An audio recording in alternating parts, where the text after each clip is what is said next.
into this earnings conversation with Prashant Jain of JSW Energy. The revenue numbers were much above. Operational metrics look slightly sketchy. Let's get him in the conversation to try and figure out how he thought the quarter went by and what could be the outlook ahead. Prashant, great having you. Thanks for joining in. And the onset, wishing you a great 2023. Thank you. Thank you. Same to you, Neeraj, and your viewers. Thank you so much. So, Prashant, sum up the quarter for us. I mean, what about first, let's start with the top line numbers. They were ahead of what the Bloomberg estimates were. What went behind that? Because I remember that in quarter two, at least, generation of power was low, merchant demand was low. How did all of those factors shape up in quarter three? So quarter was good. So look, our net renewable generation went up by 3%. Our long-term generation was flat.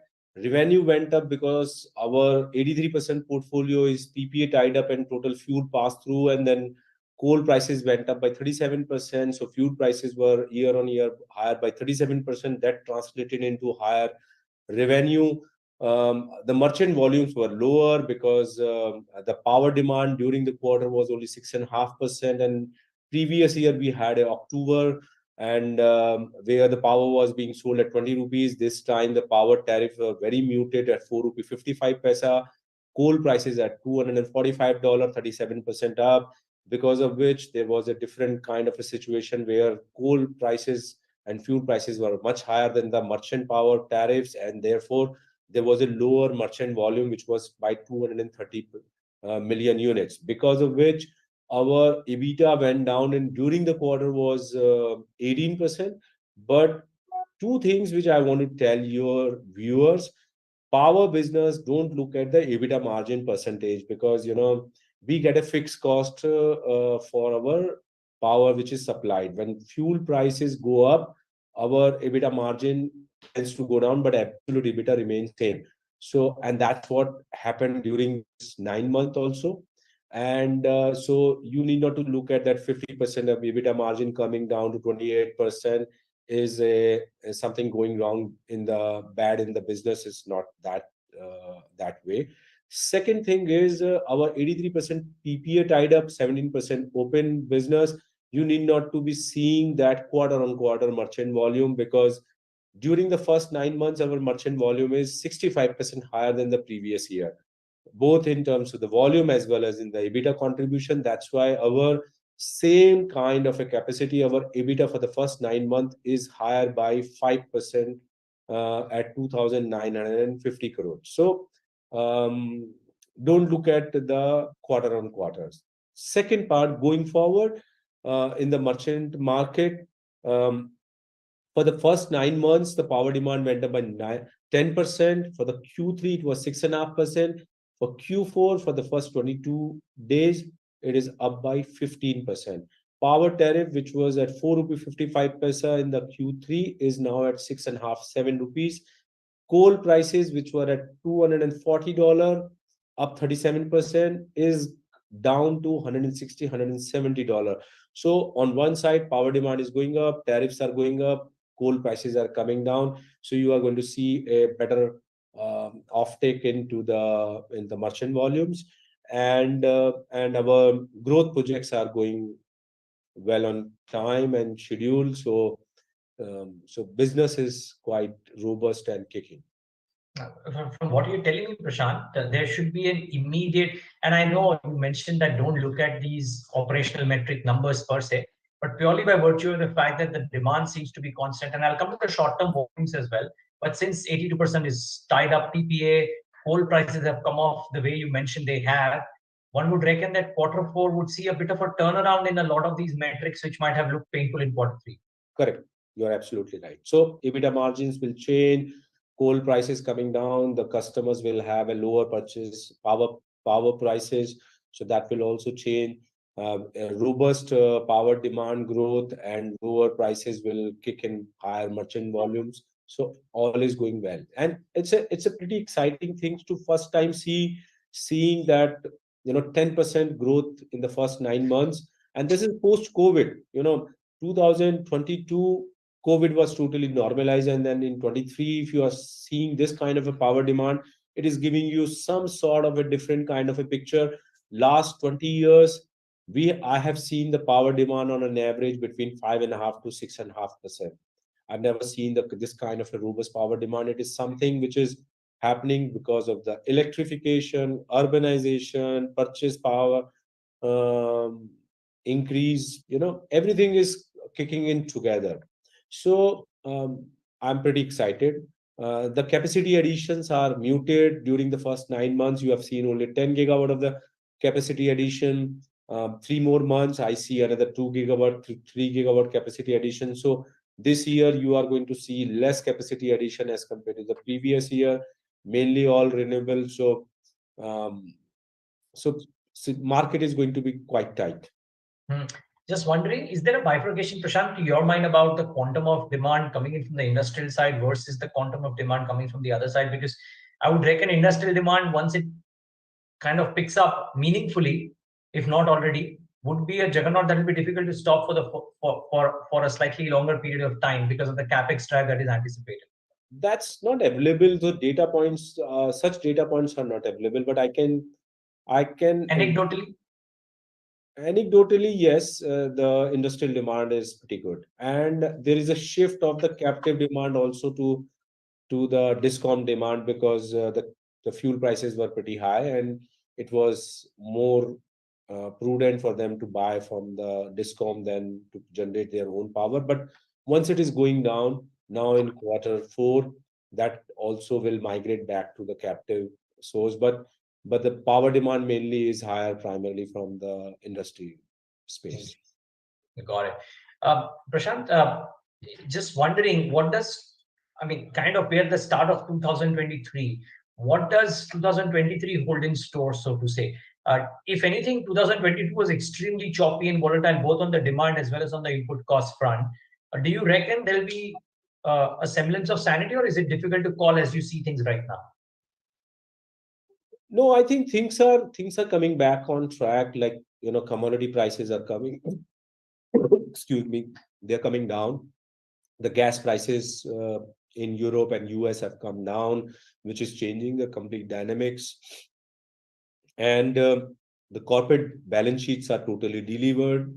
Demand is good. People want to increase the capex, and the biggest deterrent was the capital cost because of the commodity inflation. So if China opening up does not pose again a higher commodity prices, then I think the capex cycle will meaningfully kick in for 3-4 years in the country, and which will drive higher power demand also.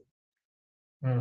Um, I presume you are well ahead of the timelines that you've given for CapEx, and I'll come to the slight details in a bit. But I was just wanting to understand, Prashant, considering the fact that cost of capital, which is a meaningful contributor to a lot of assumptions, has gone up quite significantly in the West, and I presume rest of the world as well. Does this in any fashion alter IRRs, execution timelines, or otherwise for businesses such as power and your business as well? For us, no, but yes, for the new businesses, I think the same tariffs will not hold good. So they should be moving up in the further auctions. So power which was available at quite competitive at 2 rupee 30-40 paisa, I think it will shift by another 10-12%. So I think meaningful tariff for solar will be 265 to 285 kind of a range, and then wind will be between 3 to 325. Okay. A couple of questions. One, we had spoken in the past, you had spoken about how FY23 would turn out to be a year of acquisitions. You've done one large acquisition, of course. Is there something else on the pipeline in quarter 4, Prashant? So quarter 4, we will be completing the Mitra acquisition, and then that we will start consolidating and set up for the improvement plan and integration plan. And yes, we are looking quite a number of other opportunities inorganically also, because we see there are quite a good opportunities for consolidation in the sector other than organically, because We are on schedule for our FY25 for 10 gigawatt, which we will do ahead of time. But we see that our FY30 schedule, which is 20 gigawatt, can be preponed, and and we will try to do that primarily by inorganically, because organically there is a little bit of constraint in terms of the execution and various other things. But we see one or two opportunities which could be good, interesting, sweet spot for us. So we are working on that. As and when we crystallize on that, I'll give you a shout. Yeah, and you are well capitalized to do all of that. Just last one or two questions, Prashant. We will talk to the power minister at the World Economic Forum, and whether it is as a direct participant or as an observer, would want to understand your view. Uh, I was wondering if, since all the windy sites or the prime sites, right, in the country have been taken, how does the expansion company-wise or the sector-wise for wind power happen? And he was of the opinion that very soon the country will start reconstructing power projects on each of those sites by replacing the existing projects with a much higher capacity project on the same site, and that will bring in enormous capex from the country's perspective and from companies participating perspective as well. Any thoughts that you would have on the same, whether as I said, whether as a participant or as an observer? So both, I'm quite keen to do that repowering projects, and I have been working on that. But the typical problem, Neeraj, is because it is not a policy framework issue. It's that land issue, because right now those land is occupied by existing some project developers, and it becomes too challenging to get that land and then install on bigger turbines on those particular location. I think the bigger challenge in the wind sector has been the reckless bidding by some of the participants, and expectation of the buyers when they are comparing it with the solar power. Because India, for its own decarbonization strategy as well as the complete renewable power strategy, cannot work on solar power alone, because the solar power profile is morning 6 o'clock to evening 5 o'clock, which peaks between the morning 11 to afternoon 4 o'clock. Whereas wind profile is very different. Combination of wind and solar put together, along with hydro, gives a very phenomenal load, the power profile throughout the year, which can combine with lithium-ion battery storage solution and hydro pump storage solution, can give you economical power um, at a lowest possible cost. If you deploy only solar power and deploy the storage solution, your power cost will be much, much higher. So, as I mentioned in your previous question, that the tariff differential between the solar and wind will be approximately 20%. So if 2 rupees 65.75 paisa is a long-term tariff for the solar, wind will be around 3 rupees 25 paisa. So that 20% premium has to be paid in order to maintain a very good round-the-clock power mechanism, and that's the key.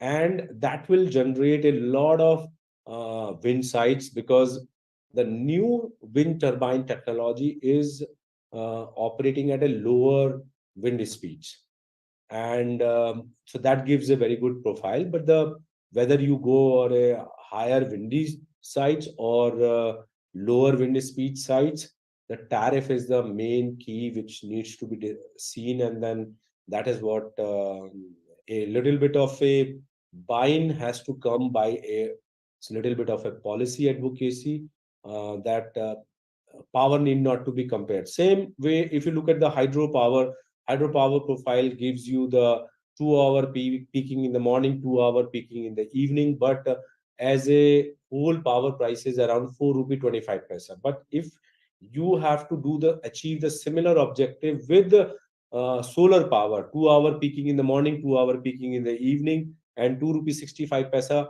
your power cost will be higher than 4 rupee 25 paisa. So country has to seen as a blend of everything, and then accordingly we have to create the grid. This is what a purchase basket needs to be created. Great. Well, I'm sure we'll get more chances to talk about some of these things, but I understand you have a busy day today, so we'll let you go on that note, Prashant. Thank you so much for taking the time out and speaking to us. Pleasure is always mine, Neeraj. Thank you. And viewers, thanks for tuning into this conversation.